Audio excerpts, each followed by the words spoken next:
Bayangkan kamu hidup di sebuah kota yang terlihat baik-baik saja. Bangunan berdiri kokoh, aktivitas berjalan normal, dan orang-orang percaya semuanya aman. Tapi jauh di bawah tanah, bumi sebenarnya sudah retak. Getaran kecil mulai muncul, tertutup oleh suara pembangunan dan kesibukan manusia. Satu orang menyadari ada yang salah. Satu orang mencoba memperingatkan semua orang. Masalahnya tak ada yang mau mendengar. Dan ketika bumi akhirnya terguncang, yang tersisa hanyalah kehancuran, kepanikan, dan kehilangan orang-orang yang dicintai. Dan inilah cerita film The Quake. Kisah ini dimulai di kawasan pesisir Danau Norwegia. Cerita berfokus pada Matt, seorang ahli geologi yang sedang menuju pelabuhan untuk menjemput anak bungsunya. 3 tahun setelah perceraiannya, sang putri, Rose, rutin datang setiap 3 bulan untuk memastikan ayahnya baik-baik saja. Sesampainya di rumah Matt yang terlihat berantakan dan kurang terawat, mereka makan bersama sambil saling berbagi cerita. Bagi Matt, momen ini sangat berarti. Dari seluruh keluarganya, hanya Rose yang masih peduli dan mau meluangkan waktu untuk menemuinya. Rose bahkan mengundang Matt untuk menghadiri acara pengukuhan di sekolahnya. Setelah 2 hari menginap, tiba saatnya Matt mengantar Rose kembali ke rumah ibunya di pusat kota Oslo. Di hari yang sama, sekitar 29 km dari pusat kota, cerita beralih ke sebuah terowongan jalan. Seorang ahli geologi lain bernama Alex memasuki jalur evakuasi untuk melakukan penelitian. Tanpa diduga, getaran hebat terjadi dan menutup akses keluar terowongan, menjebaknya di dalam. Malam harinya, Matt dikejutkan oleh kabar duka. Alex ditemukan tewas, tertimbun reruntuhan di dalam terowongan. Diliputi rasa penasaran, Matt mendatangi kantor pemantauan gempa untuk meminta data aktivitas seismik terbaru di wilayah Oslo. Di sana, Johan, atasannya, menjelaskan bahwa kematian Alex bukan disebabkan oleh gempa alami.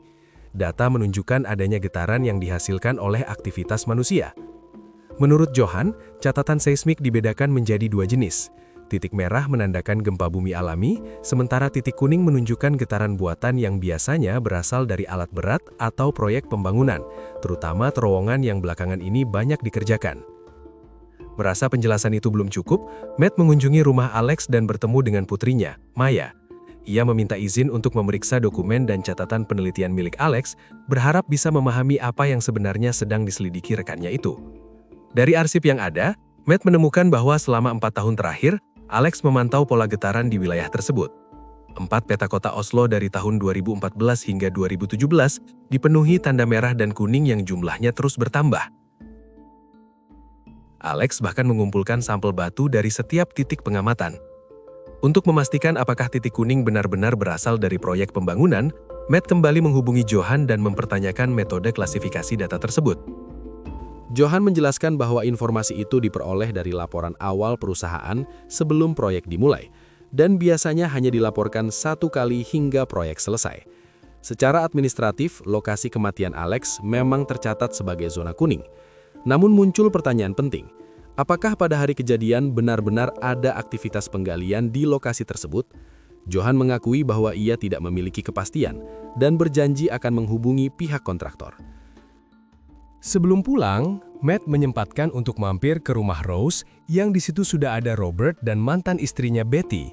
Ketika Matt menghabiskan waktu bersama untuk makan malam, listrik tiba-tiba mati, disusul dengan gerombolan tikus yang keluar dari lubang bawah basement.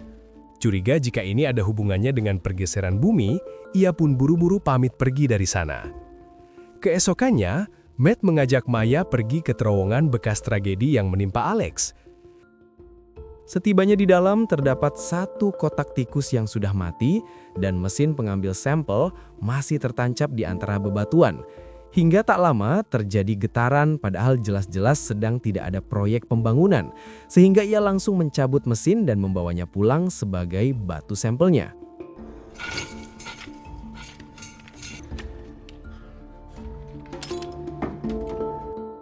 Di perjalanan, Betty menelpon dan meminta Matt segera datang. Hari itu adalah acara pengukuhan Rose di sekolah. Matt memberitahu bahwa dirinya kemungkinan akan datang terlambat. Ia masih berurusan dengan pekerjaannya dan belum juga sampai ke rumah. Tak lama setelah itu, batu sampel yang dibawanya tiba-tiba retak dan patah. Temuan ini menjadi tanda mengkhawatirkan. Struktur batuan di wilayah Oslo ternyata jauh lebih rapuh dari yang diperkirakan. Tepat di saat yang bersamaan, gempa besar mendadak terjadi. Pusat guncangan berada di gedung tempat Rose mengikuti acara pengukuhan sekolahnya. Beruntung, Betty bergerak cepat dan berhasil menyelamatkan Rose sebelum situasi memburuk. Keduanya segera meninggalkan lokasi. Matt yang baru tiba tak membuang waktu. Ia langsung menghubungi Johan dan menegaskan bahwa kejadian barusan adalah gempa bumi alami, bukan akibat aktivitas pembangunan. Namun, Johan tetap berkisar menyangkal. Ia masih berpegang pada anggapan bahwa semua getaran berasal dari proyek konstruksi. Matt pun menunjukkan batu sampel yang diambil Alex, data penting yang belum sempat dilaporkan karena Alex keburu meninggal. Matt menjelaskan bahwa gempa-gempa kecil yang terjadi belakangan ini sebenarnya tertutup oleh getaran buatan, membuat tanda-tanda bahaya seolah menghilang di balik titik kuning. Alih-alih percaya, Johan justru semakin defensif. Ia meyakini Oslo dalam kondisi aman dan tidak menunjukkan potensi bencana besar. Bahkan ia menyalahkan arsitek bangunan, menuding kegagalan struktur sebagai penyebab runtuhnya gedung. Khawatir akan keselamatan keluarganya, Matt memutuskan pulang lebih dulu, meninggalkan Maya sendirian di lokasi. Sesampainya di rumah Betty, Matt meminta maaf. Ia mengakui bahwa selama ini gagal menjadi kepala keluarga yang baik dan terlalu sering abai. Padahal, di balik sikapnya yang dingin, Matt selalu berusaha melindungi keluarganya, bahkan seluruh warga Oslo. Ucapan Matt terngiang di benak Johan. Ia pun menelpon petugas keamanan gedung untuk menanyakan kronologi kejadian. Petugas menjelaskan bahwa listrik padam pada menit ke-18, disusul gempa besar pada menit ke-30. Johan lalu meminta operator menampilkan data pergerakan struktur gedung. Hasilnya mengejutkan, bangunan sudah mulai bergeser sejak menit ke-15, sekitar 1 menit sebelum gempa utama terjadi. Artinya jelas, keruntuhan itu murni disebabkan oleh gempa bumi alami.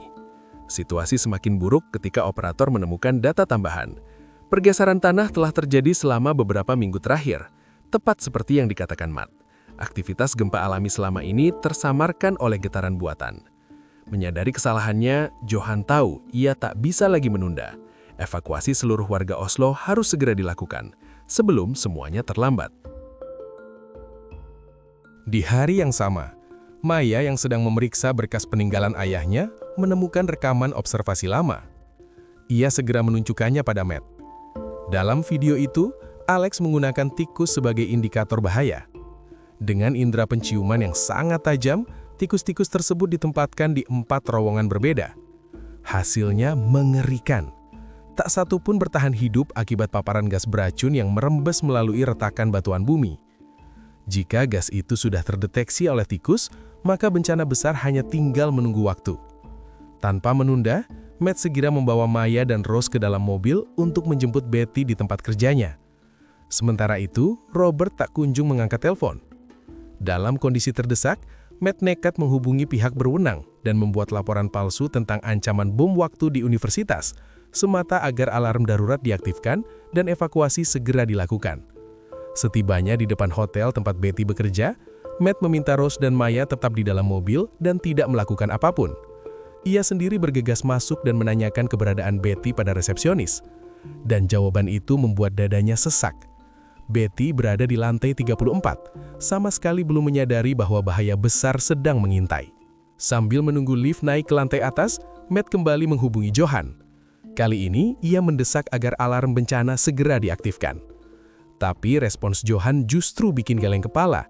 Padahal semua data sudah jelas di depan mata, ia masih terlihat ragu. Berbicara tak tentu arah, seolah belum benar-benar percaya dengan ancaman yang sedang terjadi. Di saat yang sama, kekacauan lain muncul.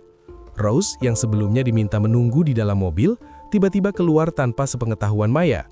Tanpa sadar, ia malah sudah masuk ke dalam lift sendirian.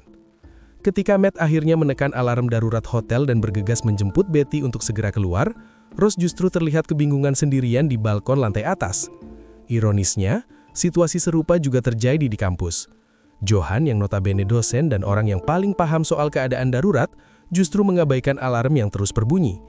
Ia malah memaksa mahasiswa tetap duduk, menyelesaikan sisa materi kuliah, seolah tidak ada apa-apa yang sedang terjadi. Sementara Maya masih panik mencari Rose, fokus cerita kembali ke Matt dan Betty yang tiba-tiba harus menghadapi mimpi buruk berikutnya. Lift yang mereka tumpangi mendadak berhenti. Tak lama kemudian, Gempa besar menghantam. Dalam sekejap, hampir 90% wilayah kota Oslo luluh lantak. Tak terhitung berapa banyak korban yang berjatuhan. Beberapa mahasiswa berhasil selamat karena kampus mereka cukup jauh dari pusat gempa. Namun nasib berbeda dialami sang dosen. Ia tak sempat menyelamatkan diri dan tewas tertimpa reruntuhan. Maya akhirnya tersadar. Ia mendapati Rose sedang berusaha menolong seorang pelayan kamar yang tubuhnya terjepit bongkahan beton. Dengan sisa tenaga yang ada, mereka berdua berhasil menarik pelayan itu keluar dan menyeretnya ke area terbuka, tepat sebelum gempa susulan kembali mengguncang. Masalahnya, gedung di sebelah mereka telah runtuh dan membuat lantai tempat mereka berdiri miring hingga hampir 45 derajat. Maya dan Rose masih selamat karena berhasil mengaitkan diri ke pipa besi. Namun tidak dengan si pelayan. Pegangan Maya terlepas dan tubuh pelayan itu pun terseret jatuh ke bawah. Sementara itu, Matt perlahan sadar dari timbunan puing. Menggunakan besi pegangan lift yang sudah terlepas, mereka mencoba menggedor atap darurat, berharap menemukan jalan keluar. Tapi ke atas, tak satu pun cahaya terlihat, hingga akhirnya Matt menyadari pintu lift terbuka di bagian bawah. Mereka pun menuruni tangga darurat beberapa meter untuk mencapainya. Di tengah usaha melarikan diri, sebuah bongkahan beton besar jatuh dan menghantam kaki Betty. Ia tak sanggup lagi melanjutkan perjalanan. Matt mencoba menenangkannya, meyakinkan bahwa Rose dan Robert sedang menunggu mereka. Ia berjanji akan membawa Betty keluar dari tempat itu apapun caranya. Betty diminta melompat dari dalam jalur lift, sementara Matt bersiap menangkapnya dari luar. Namun tepat saat Betty bergelantungan, masalah lain muncul. Lift di atas mereka ambruk karena tak lagi mampu menahan beban. Dengan menahan duka yang tak terucap, Matt memaksa dirinya bangkit. Ia kembali naik ke lantai atas untuk mencari Maya dan Rose. Teriakan Rose terdengar tak jauh dari posisinya. Matt mengikuti suara itu perlahan hingga akhirnya menemukan Maya dan Rose dalam keadaan selamat. Setelah memberitahu bahwa ibunya tidak berhasil bertahan, Matt meminta mereka berdua mengikutinya dari belakang. Rencananya, Matt ingin meraih pipa besi di depan mereka dan menjadikannya pegangan supaya Maya dan Rose bisa melewati lantai hotel yang sudah miring itu. Namun rencana tak selalu berjalan mulus. Gempa susulan kembali mengguncang, membuat Matt dan Rose ikut terseret. Matt masih beruntung, tubuhnya membentur dinding dan ia berhasil menghentikan laju jatuhnya. Rose tidak seberuntung itu. Ia justru mendarat tepat di atas dinding kaca yang sudah retak dan siap pecah kapan saja.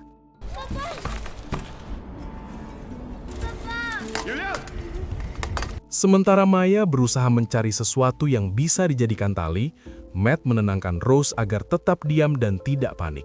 Dengan memanfaatkan celah sempit di rangka kaca sebagai pijakan, Matt perlahan mendekat ke arah Rose. Dan di saat genting itu, kaca akhirnya tak mampu menahan beban. Rose terjatuh, namun Matt melompat di waktu yang tepat dan berhasil menangkapnya sebelum benar-benar terhempas. Kini tinggal Maya, satu-satunya harapan mereka untuk keluar dari situasi ini. Maya pun diminta turun dan membantu dari bawah. Menggunakan kabel lampu bekas yang cukup kuat, mereka bertiga bekerja sama menarik Rose hingga akhirnya berhasil naik ke tempat yang lebih aman. Mereka selamat, setidaknya untuk saat itu. Kini yang bisa mereka lakukan hanyalah menunggu bantuan datang. 1 minggu setelah bencana yang meluluh lantakan kota Oslo, Matt, Rose, dan Robert terlihat berada di atas sebuah kapal. Mereka memutuskan meninggalkan kota itu dan pindah ke tempatnya kawasan yang lebih aman. Selain karena ajakan dari kerabat dekat, wilayah tersebut juga termasuk zona yang relatif aman dari gempa. Sebuah awal baru setelah kehilangan dan kehancuran yang hampir merenggut segalanya. Dan film pun tamat.